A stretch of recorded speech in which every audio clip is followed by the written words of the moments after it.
दोस्तों, महाराज दशरथ का जन्म एक अद्भुत घटना है। दशरथ का नाम दशरथ कैसे पड़ा?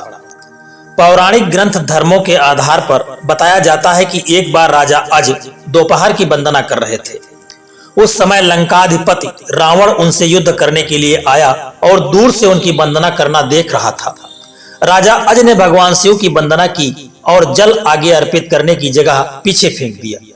यह देख करके रावण को बड़ा आश्चर्य हुआ और वह युद्ध करने से पहले राजा अज के सामने पहुंचा और पूछने लगा कि हमेशा वंदना करने के पश्चात जल का अभिषेक आगे किया जाता है, न कि पीछे। इसके पीछे क्या रहस्य है और क्या कारण है कि आपने जल पीछे की तरफ फेंका है? राजा अज ने कहा कि जब मैं आंखें बंद करके ध्यान मुद्रा में था तो भगवान शिव की अर्चना जब मैं कर रहा था, तभी मुझे यहाँ से 1 योजन दूर जंगल में एक गाय घास चरती हुई दिखाई दी और मैंने देखा कि एक सिंह उस पर आक्रमण करने वाला है।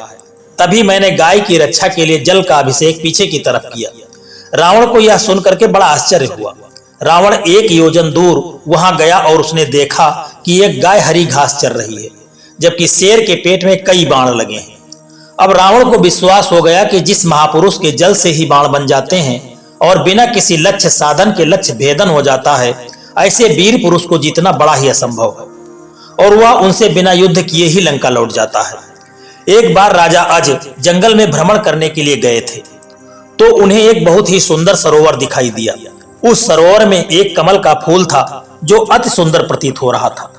उस कमल को प्राप्त करने के लिए राजा अज सरोवर में चले गए, किंतु यह क्या, राजा अज जितना भी उस कमल के पास जाते वह कमल उनसे उतना ही दूर होता जाता और राजा अज उस कमल को नहीं पकड़ पाए। अंततः आकाशवाणी हुई कि हे राजन, आप निसंतान हैं, आप इस कमल के योग्य नहीं हैं। इस भविष्यवाणी ने राजा अज के हृदय में एक भयंकर आघात किया। राजा अज अपने महल को लौट आए और चिंताग्रस्त रहने लगे, क्योंकि उन्हें संतान नहीं थी, जबकि वह भगवान शिव के परम भक्त थे। भगवान शिव ने उनकी इस चिंता को ध्यान में लिया और उन्होंने धर्मराज को बुलाया और कहा कि तुम किसी ब्राह्मण को अयोध्या नगरी पहुंचाओ, जिससे राजा अज को संतान की प्राप्ति के आसार हों। दूर पार एक गरीब ब्राह्मण और ब्राह्मणी सरयू नदी के किनारे कुटिया बना करके रहते थे।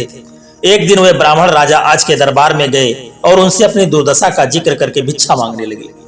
राजा अज ने अपने खजाने में से उन्हें सोने की असरफियां देनी चाहिए, लेकिन ब्राह्मण ने कहते हुए मना कर दिया कि यह प्रजा का धन है, आप अपने पास जो कुछ है उसे दीजिए। तब राजा अज ने अपने गले का हार उतारा और ब्राह्मण को देने लगे, किंतु ब्राह्मण ने मना कर दिया कि यह भी प्रजा की ही संपत्ति है। इस प्रकार राजा अज को बड़ा दुख हुआ कि आज एक गरीब ब्राह्मण उनके दरबार से खाली हाथ जा रहा है।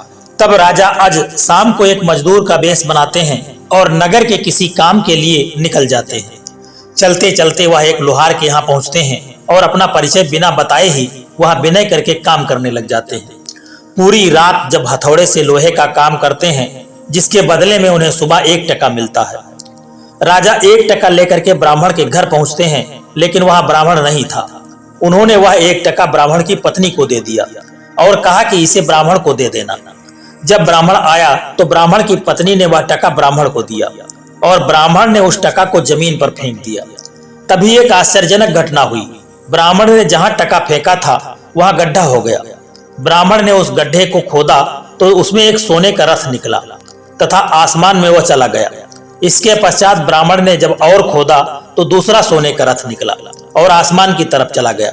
इसी प्रकार से 9 सोने के रथ निकले और आसमान की तरफ चले गए। जब 10वां रथ निकला तो उस पर एक बालक था और वह रथ जमीन पर आकर के ठहर गया। ब्राह्मण उस बालक को लेकर के राजा अज के दरबार में पहुंचे और कहा कि राजन, इस पुत्र को स्वीकार कीजिए।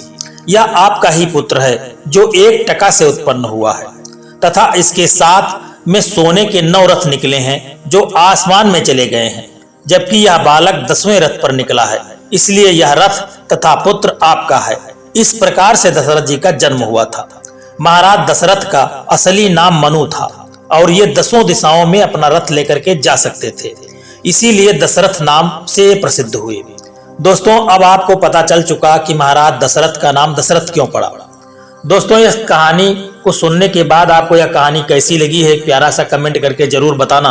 और यदि वीडियो आपको पसंद आया है तो वीडियो को एक लाइक करके चैनल को सब्सक्राइब करने की भी कृपा कर देना। जय श्री कृष्णा, राधे राधे।